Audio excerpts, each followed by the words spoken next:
I was able to set the date and the time very easily. And if you notice, it's picked up my AT&T card. I have a fairly decent signal here in Amish Country. I'm pretty impressed. And we're looking at the startup screen. So let me just put it down. Let's just do a quick navigation with it. Let's go to the top. And we can see on the navigation that what we have is email. And if I scroll to the right, then that's connecting to the internet. And this appears to be our map program. And then what we have is a notes application. We get to the camera, and we also can switch to different, I'm assuming, profiles. This is switch to personal. Then I can set up my email. I have obviously no calendars. I have Wi-Fi on this. It's shut off right now, and when I get home, after this quick search, that's one of the first things we're going to try is the Wi-Fi to see how well that is. And we have a search key, and then set up my internet telephone. So far, it looks pretty good. Let's check out the menu.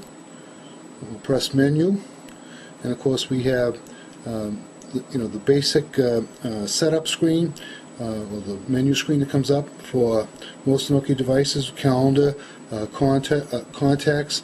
There's a log, the web messaging gallery, download Office, email, control panel, help, and then applications. So I'm going to spend a little more time with this, and I'll get back with you guys shortly. But so far it looks pretty cool. I like the device.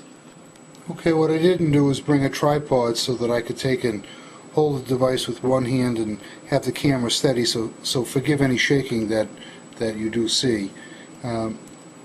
Interestingly enough, on the right hand side, after it had powered up, and I thought I was going to play with the device for a little bit, it recognized that I had inserted a SIM, that there were contacts in my SIM, and when I had pressed contacts, it came up with a message asking if I wanted to copy all of my contacts on my SIM over to the device memory. And of course I chose not to do that.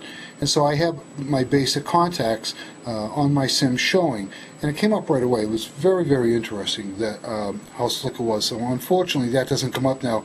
And I thought what I would try to do, since the first thing I want to do is check out the internet and just see how fast and how good it works. Before I take and play with anything. I'm going to give it a try, and we'll just see how fast it comes up. So I'm going to press the internet, and of course I have nothing on this other than the basic stuff that comes up. And so I think what I'll do is I'll press the AT&T and see how fast the AT&T homepage loads up for MediaNet. And of course it's already connected. I have the Edge network, and boy, that came up pretty good. I'm impressed with that. I'm impressed. And of course I'm seeing right now up in Maine that the temperature is currently 72. I probably would like to be up at the lake right now, but we're down here in Pennsylvania, and we're going to enjoy this particular area. So this seemed to work fairly quickly, and I'm going to try to play with this and just see how well it works. I'll probably add a couple favorites in here, then I'll get back to you to tell you how well it worked. But my first impression is navigation is very, very easily accomplished. I like it. So I thought I would try to navigate to one of my favorite sites, mobility site, and just see how fast that will load up. I'm going to press the soft key for my options, and it gives me the several options where I can take and show open applications, open a link, go to a web address, bookmarks, and I don't have any bookmarks yet, so I'm going to go to a web address, and of course I have the HTTP showing. I just have to type in mobilitysite.com, but I'm going to just slide this around and notice how quickly that rendered. Let me just place it down on this table here, and we're going to we'll try the keypad with one hand if I can, and we'll type in MOBILITY site.com, COM, and we'll hit the enter key, and just I'll press the enter key now. There it is, and it's, if you look down in the lower left hand corner, you can see that it's gone out and it's looking for it, and hopefully it's going to bring it up relatively quickly. So mobility site is up.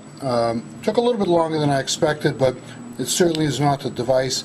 Had to be the internet connection.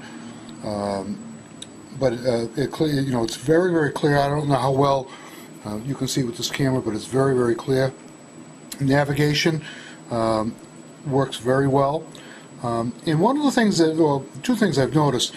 First of all, if you notice the device, I have it on a tabletop here, and I'm just going to kind of turn a little bit, and I don't know if you can see it, how it's balanced very nicely. How many times have you ever had a device where you open it up and all of a sudden it tilts over because the screen or the top portion is heavier than the bottom and ends up tilting the device?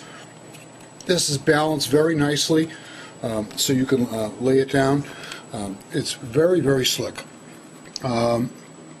Also, by the way,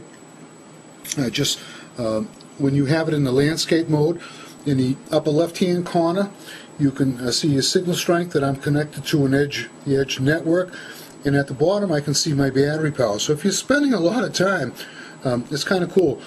Now, when I close this, obviously it's going to go to the portrait mode, but it also is going to lock the keypad on me, which is a good feature. So let's take and press this in the asterisk, and it didn't work. I didn't do it fast enough. I have to do it a little bit faster. There we go. And here we have it in the portrait mode. And again, now when I have it in portrait mode, it's telling me that I have mobility site at the top.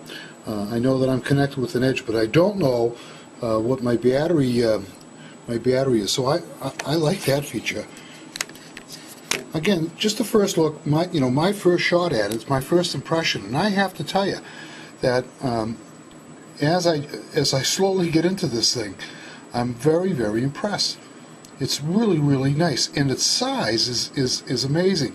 Let me just pause this just for a second, and I'm going to take my HTC Touch Pro and just place it next to it, and you get to see a comparison of the sizes. Alright, just a quick comparison between the HTC Touch Pro and the Nokia E75. You can see that the E75 is just slightly longer than the Touch Pro. Not much more. But where the difference is that if I compare the two devices side by side, you can see that the Touch Pro is significantly larger, or the appearance is that it's significantly. In fact, the difference is about the width of the screen, which is important to some, to others not so much. But more importantly, what I like is that when I open up one and I open up the other, I don't know if you notice the difference. See, this doesn't quite sit flat, and of course it's the design of the cover, but even if they had an absolutely flat back cover, this is still pretty heavy. This definitely sits right flat down, and I like that. I'm very, very pleased with the design. Alright, well that's it for now. I'm going to take and go sit down and just navigate around and learn some of the features and what we have, and I'll get back and talk a little bit more about this